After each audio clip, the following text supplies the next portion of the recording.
Welcome to the Raw Food Health Empowerment Podcast. I'm your host, Samantha Salmon, certified integrative nutrition coach and brain health licensed trainer. And today we are talking about the top 10 raw foods to promote healthy digestion. So a great resource on my site, rawfoodmealplanner.com, is a checklist, how to diversify the gut microbiome. You definitely want to incorporate these foods as you are diversifying your gut to really support healthy digestion. Last week we talked about the food groups that's basically going to do it all for you. I left seeds off that list because primarily they don't tend to be water rich.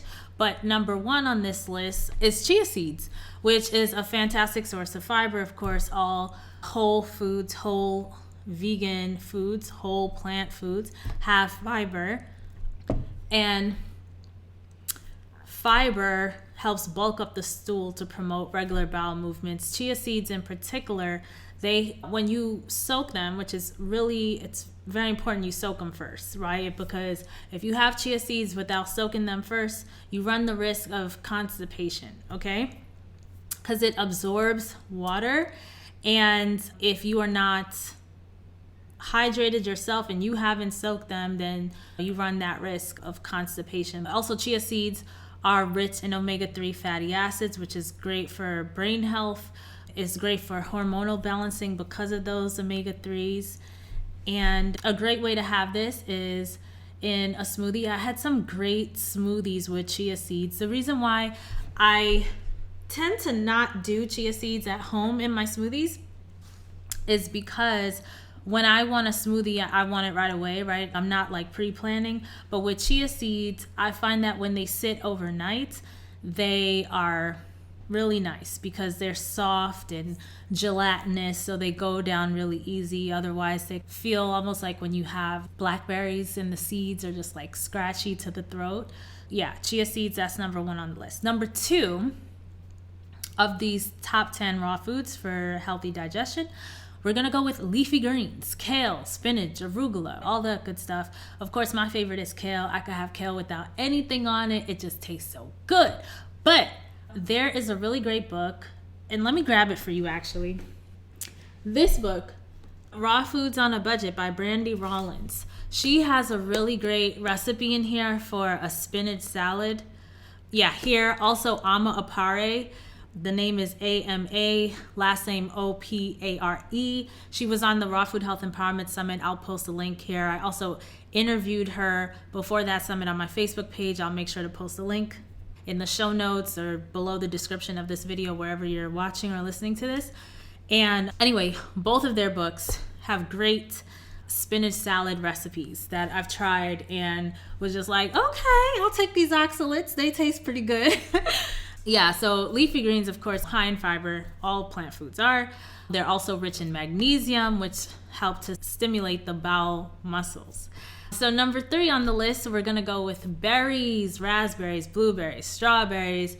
My top favorite is blueberries because I just love the taste so much. Honestly, yesterday I was making a smoothie and piling in 2 cups of blueberries into the smoothie. And I was like, you know what, let me just finish out this whole container. And I just snacked on the rest of the blueberries because they're just so good. Blueberries and all berries are rich in antioxidants, aid in digestion, promote bowel regularity. They're also really great for your eyes. They're cancer fighting. They're awesome. Kiwi. Kiwi contains an enzyme called actinidin. This is a really interesting word. Actinidin. It makes me wanna sing again. Actinidin. Yeah. So according to NIH, is the predominant enzyme in kiwi fruits and can play a role in aiding the digestive process. There's also a wide range of enzymes involved in ripening of kiwi fruit, particularly enzymes involved in polysaccharide and oligosaccharide metabolism and in the development of flavor and aroma compounds. Interesting. But yes. Actinidin. And actinidin, apparently, it's an enzyme that's found in not just kiwi fruit, but pineapple, mango, banana, figs, and papaya. So maybe all of that should be on the list. Some of these are. The next one, apples, is on the list because pectin in apples increases stool bulk and motility, and it's best to eat them with the skin for maximum fiber. I have this really cool device that it's probably dirty now because I was using it. Hold on, let me see if I can grab that. Okay, so I had to pull this from my sink because I used it already today. But if you could see, it's wet. I don't want to put it over my laptop. But it's an apple slicer. And I had seen these in the stores before, and I'm like, oh, these gadgets, they always coming out with something, right? So I wasn't really paying it any mind. But then I went to an event, and I saw this woman use it in a food demo. And it was like 1, 2, psh. I'm like, ah! And meanwhile, I was just making all these slices. You could do one slice and boom, you got all your pieces. And I really just love this gadget. First of all, is it a time saver? I'm not sure because I'm comparing seconds to seconds, but it's so much fun to use. So it's just worth getting. Okay, so next on this top 10 list, we have papaya. Papaya contains an enzyme. It contains actinitin, but it also contains an enzyme called papain, which helps the digestion of proteins. Then number 7, avocado. Besides being a great source of healthy fats, avocados provide soluble fiber, which can help stabilize blood sugar levels and improve digestion. Avocados, I find, are a great fat source, like the best fat source. I'm telling you, fat, this is the foodie in me, right? I find fat, now that I've done a lot of experimentation with my diet where I've cut out fat, I cut out salt, I cut out different things in experimentation to see what's my experience like? What does it do to my body? What are the effects? And with doing those types of things, your palate really gets really sensitive because it gets super clean, and so you pick up on things. It's like when, and I had this experience in Poland too, where you're so hungry, you haven't eaten for hours, right? Hours, you're like super hungry, like genuine hunger, and you have that first meal. All of the flavors are just on 10, right? I had this experience at least 2 times that I remember, and eaten, and the food was just like the best food ever in life I had ever consumed, right? Like the explosion of flavor, and then having it again at subsequent times when I wasn't that hungry. One, there's diminishing returns with all sorts of highly palatable foods, right? But this was the case for these 2 restaurants where there were diminishing returns. One of them actually turned out to be, that second time was the last time, where it was like, it wasn't good. And it had me questioning my own taste buds from the first time. But it was because I was so hungry, right? But anyway, the shout out to Trader Joe's. Trader Joe's has 2 organic kale, 2 different types of organic kale. There's the Tuscan, and then there's the other one, which is just like a regular.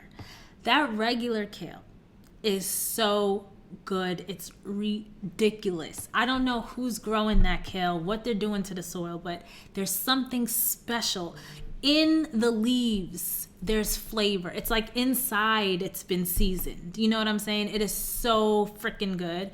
And that with avocado, it's, honestly, like if you're a food lover, this is just, and I don't have to put anything on my kale to like it. And if you consider yourself not that one, I would challenge you to pick up this kale. I wish I still had the bag to show you because I'm now on the Tuscan kale. Every time I go, I pick up both because I can never remember. But this time I made a mental note to remember this is the kale, not the Tuscan one, but this one. That's so good. But yeah, I don't have the bag. But when you go, there's the two different types, and that one. And slice you up some nice ripe avocado with that and eat that alone. Don't put salt, don't put anything else on it, right? Just as a little challenge for yourself. Just make a small bowl. It doesn't have to be a lot, right? And try it. I am telling you, it is so good. It is so good. But anyway, this experience just showed me how powerful avocado is, because before there was a time when I thought I went from stages with avocado. In the beginning of my vegan journey, I swore I didn't like it because why? Because it's green. And I didn't like anything green at that time. And then I tried the Haas. I had never tried it before, right? And decided I didn't like it. But then when I finally tried it, I was like, oh, okay, I could deal with this. It's fine. I could do it. But now I'm picking up the flavor of avocado. Like, it has a flavor, and not just that, it has depth to it and satiety. You know what I'm saying? It does something. Before, back in the day, I didn't really think olive oil did anything. Of course, I was using olive oil, but I didn't really think it did anything. Then I cut olive oil out of my diet, and for a period of time. I can't remember how long, if it was like a month or whatever, but it was a good period of time just to see what would happen if I cut oil out. And when I brought oil back in, okay, and I added it, I forget what it was. I made like quinoa or something. I was just like, oh God, I cannot do this without oil any longer. I had already cut out oil for a period of time. And I put it in, and I'm telling you, I could smell and taste the olive the oil came from. And it's not like the brand of olive oil had changed, because in my household, even though like now I can't visibly see oil. I don't buy it, and I don't think it's being purchased at the moment in my household. When we lived in LA, we pretty much, for as far as I know, was buying basically the same brand oils, right? Because in LA, you shop at Lassen's. We used to shop at Lassen's, which is an organic grocer. And there's a whole section of different types of oils. So like shopping for oils is like buying wine, right? There's just a million different brands and different bottle types, because if you get too much light in the oil, it changes the flavor, it messes with the whole chemistry. You know what I'm saying? There's a whole science to everything, right? We don't want the oil to get rancid, but also from a flavor profile, right? So that's why some of these olive oil bottles are expensive. Like, it's literally like buying wine, right? But anyway, I'm telling you, I was impressed. I was like, wow, this olive oil been doing this whole time and I didn't even notice. But this is just like the pleasure of this whole journey. It's like your palate really opens up on this lifestyle of eating cleaner and experimenting with actual whole foods. And that's where I'm at with kale now. Like kale, and I've had greens like this in Chicago. I had a business, and one of our customers invited me to her home. She was growing produce. When I got there, I was impressed, super impressed. It was like an urban farm, right? The amount of stuff she had growing.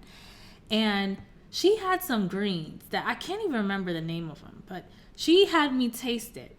And when I tell you, this little piece of green was like eating a whole damn salad. And not just a whole damn salad, a seasoned one at that. I was tasting lemon. I was tasting garlic. I was tasting pepper. I mean, it had all the seasoning in it, this green. And it wasn't kale. And honestly, I remember the person, I'm still connected with her, but I don't remember the type of green it was. And I wish I had taken a photo or something like that, saved it. But I was so impressed. She had given me so much too to take home. And I remember going home and telling my whole family about these greens. And the greens didn't last. They did not last. But man, I had never experienced greens like this from any grocery store. And still even today, to this day, I haven't found it in any grocery store, so I'm not sure what seed she got. But now I'm going to be actually growing stuff. This is looking bare right now, but hopefully the next time you see it on camera, there will be stuff growing. But I have to figure out the seed to grow it myself. But it's an amazing experience when you find food that is just, it's so good inside, right? So you don't have to do much to the outside, you know? It's a great feeling. Anyway, number 8 on this list, bananas. They help normalize bowel function, especially if someone is experiencing diarrhea due to the pectin content. So that's, important. Number 9, fermented vegetables like sauerkraut and kimchi and all this. And why? Because they offer probiotics, which help balance the gut bacteria, which facilitates better digestion, right? Now, sauerkraut, kimchi, all these fermented stuff. I historically haven't really been much of a huge fan because of the taste. My mouth is not really used to sour foods like this, but I have been intentional about getting it in just because I am aware of the health benefits. And so typically how I was doing that was apple cider vinegar, which I love, and is a fermented thing. Pickles, which I love, and it's a fermented thing, right?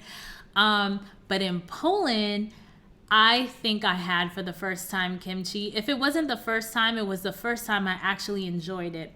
And I think where they went well was the dose. I shared on Instagram what the salad looked like. It was a falafel place, and they had falafel balls, which is made from chickpeas, and the salad and all the stuff for the salad and on there. And then they had a section of kimchi, and it was the right amount of kimchi, and the kimchi was actually good. Like it had a muted enough taste where it wasn't so offensive to my mouth. Like I could do it. And so that was the first time. And I think I had it at a different place the second time. And I was like, oh, I could get down with kimchi. I could get down with it. So that's something now, thanks to this journey to Poland and experimenting, right, with people. I was like, okay, if this restaurant is so good, let them show me what they got. Okay, the chef in the back, he know what he doing. Let me try this kimchi. If I don't like it, I'll just move it to the side and eat everything else around it. Because I know with a falafel salad, I figured I should get full enough with the falafels because it has enough protein in there for me to feel satiation. So the kimchi just felt like a bonus, basically.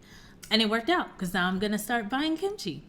And I've also tried in the past miso, a miso broth that I got from Thrive Market, and I'll post the link so you could check out Thrive Market and get, I believe, $40 off your first box. But this is where I get a lot of organic, healthy, affordable foods from Thrive Market, right? I get my fresh produce from my local stores here and my dry stuff from Thrive. What I used to do is I would make my quinoa with the miso powder, add the water, and have the quinoa cook with the miso. I didn't really like the flavor that much, but it was edible. And honestly, I was doing it because I felt like miso is supposed to be healthy. It's a fermented thing, good for my gut bacteria, right? But I can't say that I didn't feel like it didn't ruin my quinoa, right? The flavor of my quinoa. I was not necessarily a fan, but different people like different stuff. My mom, who I came from, right? I came out her womb, right? She loves sour foods, right? And we have so many things in common and yet so many things different. She loves okra. I hate okra, right? Okra is slimy, ew, but it's really good for you. She loves okra. She likes all the fermented stuff because she likes sour foods. I hate sour foods, right? We're very different, even though we're very similar. And number 10 on the list, flax seeds. Flax seeds, yay, 2 tablespoons a day. This is what I do as a woman for hormone balance, right? It's also a great source of omega-3 fatty acids, essential for the brain. It's essential for our hormones, our whole body, right? Omega-3s. And flax seeds are a great source of soluble and insoluble fiber. They aid in digestion and bowel regularity. So this kind of rounds out our top 10 list. Now, I have a special bonus for you because I just want to say thank you so much for making it to this point of the video or the audio, however you're listening. And as a thank you, I have a little mini recipe book for you utilizing all of these ingredients to help you diversify your gut microbiome. Check down there for the Healthy Digestion recipe book by rawfoodmealplanner.com and enjoy. And I'll see you next time on the Raw Food Health Empowerment Podcast. Take care.